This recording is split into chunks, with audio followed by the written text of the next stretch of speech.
let's go on this adventure together. Okay, so if you notice, so this is a terrible photo. You're probably wondering why I'm sharing it with you. This was taken at the local grocery market. There are Christmas trees for sale. And if you notice something interesting about some of these trees, so some of the pine trees that are there and some of these other evergreen looking trees are tiny and really beautiful looking. But on the tags, they say that they get to like 25, 30 feet, 40 feet tall, or I think some of them even said 40 to 60 feet.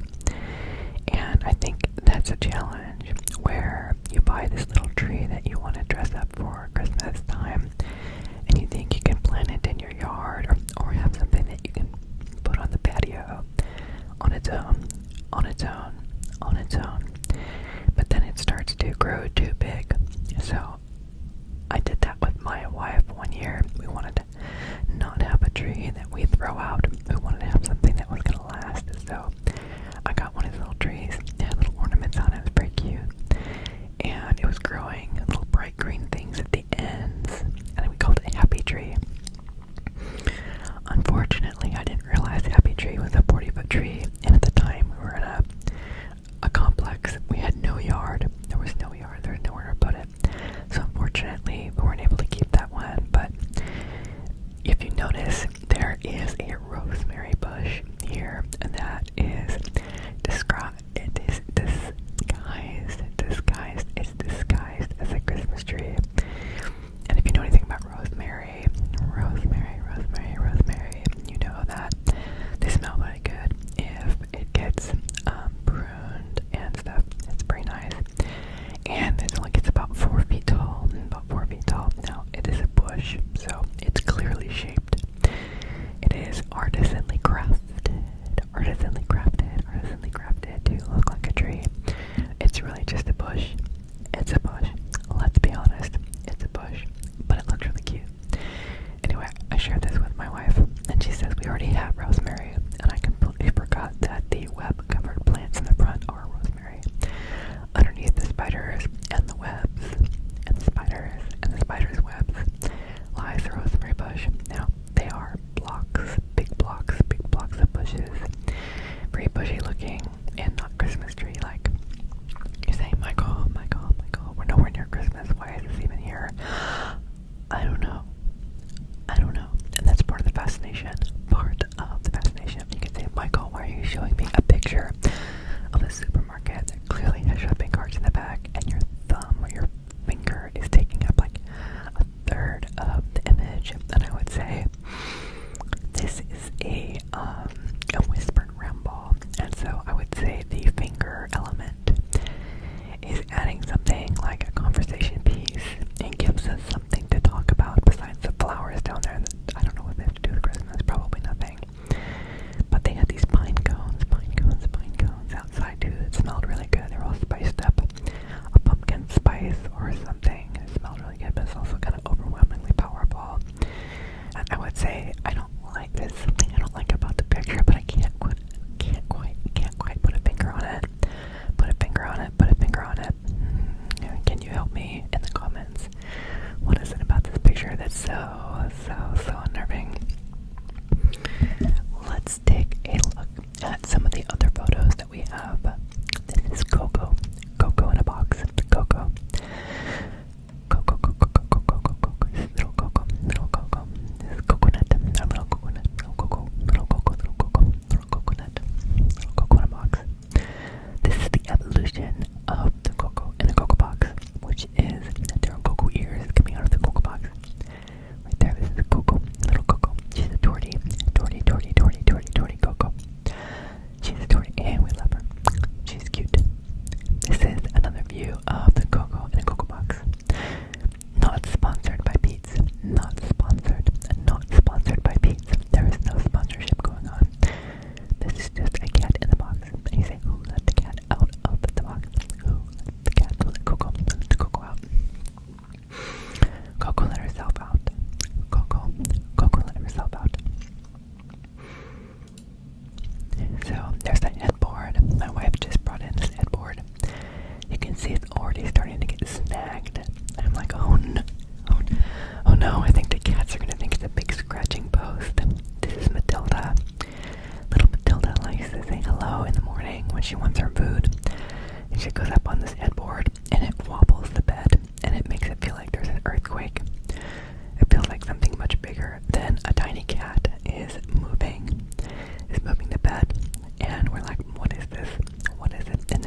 She's up above. She's ready to pounce.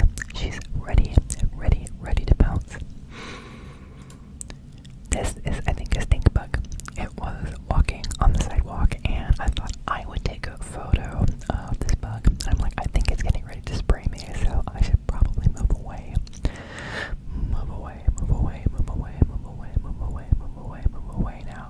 Okay, so this is Coconut and Matilda, and you can see Coco is pretty small too, and Matilda is small. She's not filled out yet. She's still very kitten-like. She just turned 2 this week. 2. And you wonder, what are they looking at? Well, you can see that there's a squirrel watching them right there. Do you see the squirrel in between their ears and their heads? This little squirrel is popping his head out from the hole. Let's find out what they're watching. The squirrels are eating out there with the doves. So this is a video. So you can see that there are mourning doves out there. There are mourning doves, and there's some quail on the right and on the left. On the right and on the left, there are quail. And then there's some birds up here, very active. Very active. The cats love to watch. Look at all the finches. There's house finches and house sparrows. House finches and house sparrows up there, flying around on the bird feeders, and a dove in the background on the fence who does not know where to go. Anyway, I only had a few photos to share with you. Let me know what you think of them in the comments. I love all of God's creatures, all of His beautiful creation, little birds, insects, trees, and plants, and all kinds of wonderful, beautiful things. Let me know what you thought in the comments. And do you like photos? Do you get upset about the finger in the photo? How does it make you feel? Does it work as a conversation piece? Let